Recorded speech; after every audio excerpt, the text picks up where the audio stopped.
Was the President of the United States last night irresponsible in taking sides in this case by saying that a police officer in Cambridge acted stupidly in arresting Professor Gates before, it appears, the President knew the full facts of this case? Let's listen once again to what the President said, and then I want to bring in Roland and Boyce. Here it is.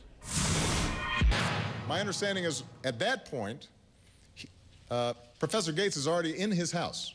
The police officer comes in. I'm sure there's some exchange of words, but my understanding is that Professor Gates then shows his ID to show that this is his house. And at that point, he gets arrested for disorderly conduct, charges which are later dropped. Now, I don't know, not having been there and not seeing all the facts, what role race played in that, but I think it's fair to say, number one, any of us would be pretty angry. Number two, that the Cambridge police acted stupidly in arresting somebody when there was already proof that they were in their own home. And number three, what I think we know separate and apart from this incident is that there is a long history in this country of African Americans and Latinos being stopped by law enforcement disproportionately. And that's just a fact. But because there was a long history in this country of what the President just described, which is, by the way, undeniable, does that mean the facts of this particular case bear out that way? That's what we need to drill down on. Roland Martin is a CNN contributor. Boyce Watkins is a professor of Syracuse University. Both are with us now. Roland, I'm going to begin with you.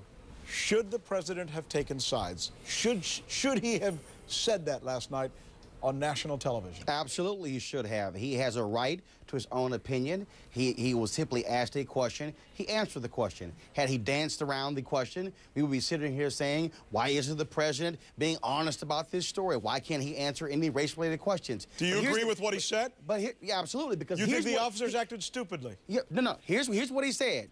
They acted stupidly arresting him after it was established that he was the owner of the home. Yeah. That's the most important thing. So the key there is, if the guy's already established that I am the owner of this home, and so here I am upset that you are still sitting here calling me a suspect, why am I being arrested? Wasn't. But also, hold on. The record does not show that he was calling him. What you have just said is not true. The record does not show that he was calling him a suspect. No, Rick, you're saying the record. The record from who? Based on what record? Oh, I see. So the officers No, Rick. There are two opinions here. All right. There's a police report and Dr. Gates. And what is Dr. All right, let's go through some of that. Let's go through some of that then. First, let me let Boyce Watkins into this. Boyce, I'll just ask you the very same question. Is it possible that the President of the United States may have said something last night that was irresponsible, given the fact that the fact of the case weren't in yet? Well, I'm not here to call the President irresponsible because the President knows I have a lot of respect for him.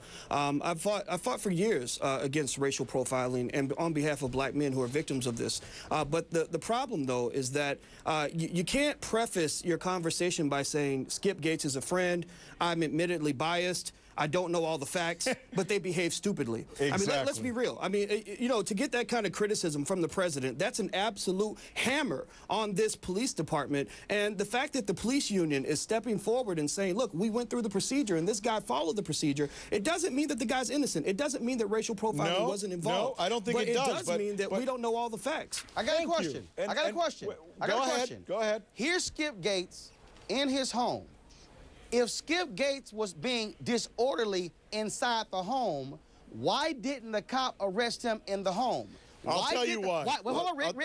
Why did the cop? Why did the cop? But Roland, man, you got to look up the police penal code. You can't really typically arrest someone for disorderly conduct inside their home. It has to be in public. Also, and I talked to a number of officers about this. I can help you with this since we're asking for facts, because I've spent the last 5 hours researching just about every angle of this story.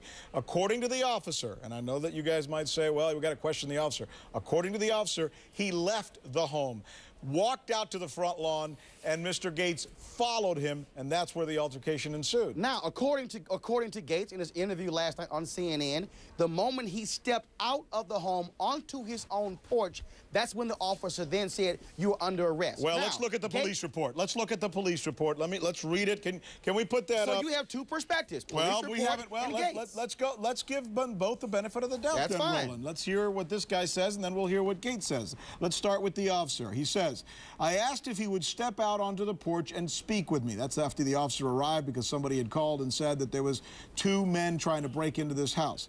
He replied, "No, I will not." Smart move. He then demanded to know who I was. I told him that I was Sergeant Crowley and the Cambridge Police, and that I was investigating a report of a break-in in progress at the residence. While I was making this statement, Gates opened the front door and exclaimed, "Why? Because I'm a black man in America?" I then asked Gates if there was anyone else in the residence. While yelling, he told me that it was none of my business and accused me of being a racist police officer. I assured Gates that I was responding to a citizen's call to the Cambridge Police and that the caller was outside as we spoke. Gates seemed to ignore me and picked up a cordless telephone and dialed an unknown telephone number. As he did so, I radioed in on channel. I then overheard Gates asking the person on the other end of this telephone call to get the chief. What's the chief's name? Gates then turned to me and told me that I had no idea who I was messing with and that I had not heard the last of it. I don't know. Does that sound to you like this is a racist police officer? According to Gates last night, he said he was inside of the home. He asked the officer what was his name and badge number. The officer refused to give it, turned on his heels, and then walked out of the door. Now, if you're going to read the police report, also read what Gates said. All right, I didn't hear exactly Right, what you said, because hold on. What we're going to do is, first of all, Roland's right. If you said what I think you said, is that we should hear what Gates has to say, you're absolutely right, and that's only fair, and we have it queued up, because we want to examine what both of these men are saying. Both of these men are saying. Absolutely. And then what both of you are saying as well. Let's squeeze a break into here, because we've got to come right back, and we'll hear what Professor Gates told our own correspondent, Soledad O'Brien, last night. Let's go.